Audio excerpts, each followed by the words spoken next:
Bonjour la France, bonjour tout le monde. Donc je vais essayer de faire comme ça, on va voir ce que ça donne. Si c'est pas plus vite de faire comme ça. Il n'y a pas d'électricité en ce moment et je vais essayer quand même de faire cette vidéo. Et il y avait un blackout total le mardi. Vous savez, une nouvelle attaque sur tout le pays. On était tous au noir, pas d'électricité pendant 12 heures au moins. Et après, ça revenait et ça repartait, ça revenait, ça repartait. En fait, voilà, on pouvait pas faire grand-chose. Juste avant l'anniversaire de Simon Bolivar, donc un grand événement ici au Venezuela. Tout était encore saboté, donc pour le moment, les services publics, tout est fermé, tout a été annulé et ça dure encore jusqu'à lundi. Donc il se passe pas grand-chose en ce moment-là, donc c'est compliqué de communiquer. J'essaie toujours de passer entre les coupures d'électricité, d'envoyer quelques mails, mais bon, c'est pas facile. Donc, hier, l'avocat, il est venu, enfin, me voir. Jusqu'à là, j'ai pas eu le moindre nouvelle de rien. Et je voulais bien sûr savoir maintenant, c'est quoi cette histoire qu'il a l'eau et il a pas d'eau. Stan, c'est pas possible, il faut qu'il me dise qu'est-ce qui se passe. Et après une demi-heure de lui tirer les verres du nez, en fait, il avait sorti qu'il a de l'eau. En fait, c'était que pour me tirer de l'argent, en fait, je crois. Parce qu'il m'avait dit, il a pas d'eau, donc dans la panique, je me dis, oh, il faut que je lui envoie de l'argent pour qu'il puisse lui acheter de l'eau. C'est pas possible. Et voilà, donc il a de l'eau. Et l'avocat, il se plaignait à Miraflores directement de son maltraitement, c'est-à-dire lui, il était maltraité, c'est-à-dire dans le sens où il n'a pas pu voir Stan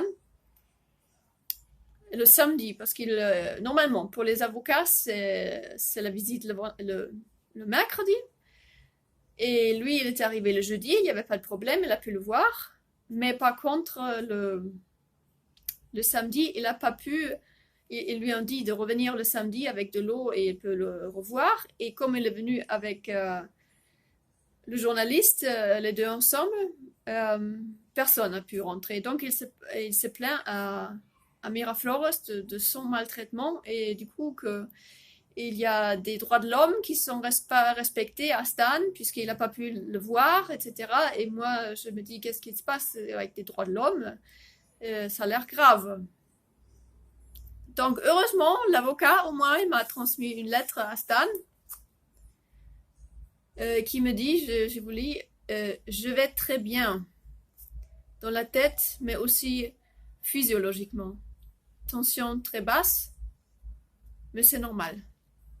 Je suis incarcéré dans de meilleures conditions à Caracas. Petite cellule, 11 détenus, plutôt sympa.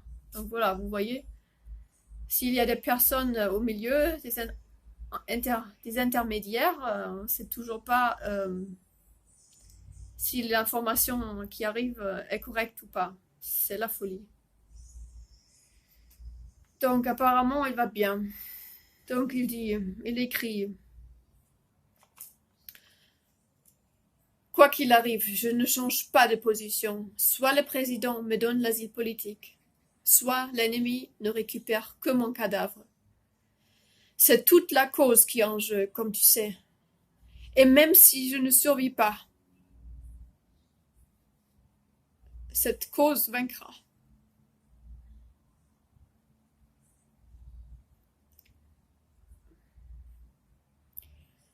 Au moins, je serai un martyr, un de plus. Mais, mais le Venezuela ou la Bolivie reconnaîtra cette cause. Cette cause des enfants martyrs et des mamans persécutées. Au moins cela. Mais cela, mon extinction, ne doit pas survenir. C'est donc une course contre la montre pour que Nicolas Maduro soit informé et prenne position. Car au niveau des procédures judiciaires, cela prendra trop de temps pour aboutir positivement ou négativement et je ne dois pas mettre fin à ma grève de la faim. Voilà. Voilà la situation. L'avocat devrait m'organiser aussi une audience avec Maduro, mais il me dit il n'en donne pas en ce moment-là. Mais il faut qu'on y arrive d'une façon ou une autre, de toute façon. Bon, le rassemblement devant l'ambassade du Venezuela à Paris le vendredi passé. Donc, tout s'est passé très très bien, très bien. Sept personnes sont venues dans l'urgence, hein. J'ai mis tout ça en ligne que le mardi. Et puis un vendredi matin à 11 heures, je compte pas sur beaucoup de monde, mais sept personnes ont pu aller dans l'urgence de la situation. Donc je les remercie de tout mon cœur ici. Vous êtes les meilleurs, vraiment, parce qu'en plus, c'est toujours facile si on peut se joindre à une foule.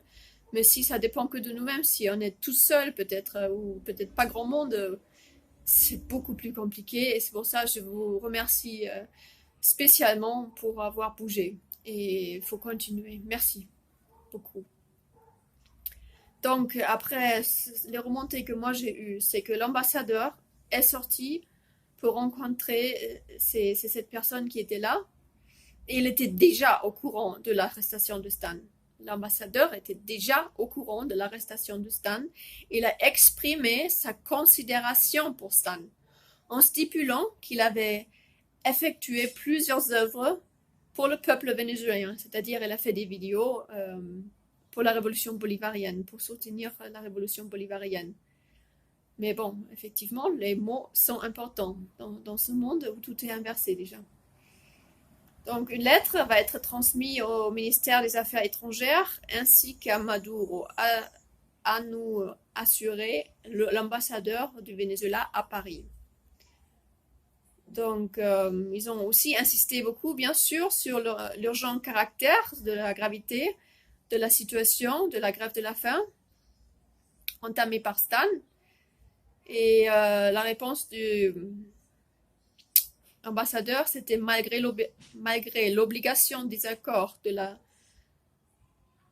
convention d'extradition avec la France, cette annulation peut être entreprise à titre exceptionnel par le président Maduro. Donc, vous voyez, tout ça, c'est très positif, très, très positif. Il y a une personne déjà qui est avec nous.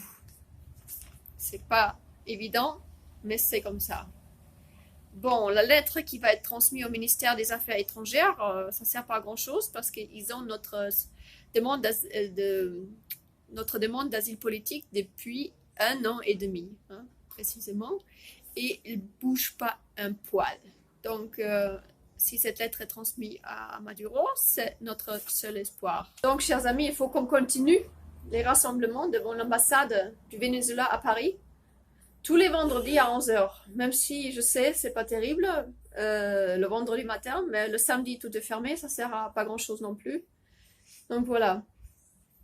Tant que la situation de Stan n'est pas résolue, on va continuer tous les vendredis des réunions, des rassemblements devant l'ambassade. Et aujourd'hui, on est déjà au 18e jour de la grève de la faim.